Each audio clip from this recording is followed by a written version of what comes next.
মনে রাখতে হবে তুমি একজন সুন্দর ছেলে। ছেলেরা যখন মেয়েদের পিছে দৌড়ায় দুইটা জিনিস হয়, হয় হিরো হয় নাহলে ভিলেন হয়। তুমি কি হইতে চাও? হিরো।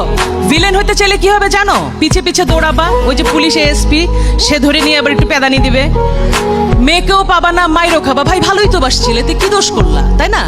তার মানে দোষটা কোথায়? The way. তুমি রাস্তায় দাঁড়িয়ে শীষ বাজাবা কেন? তুমি ভদ্র হয়ে দাঁড়াও, তুমি তাকায় দেখো, মেয়েটাকে তাকায় না দেখলে মেয়েটা কিন্তু হার্ট অ্যাটাক করে মরে যাবে, যে তাকাই না ছেলেরা আমার দিকে, ঘটনা কি? কিন্তু সেই দৃষ্টি থাকবে সৌজন্যমূলক, সুন্দর।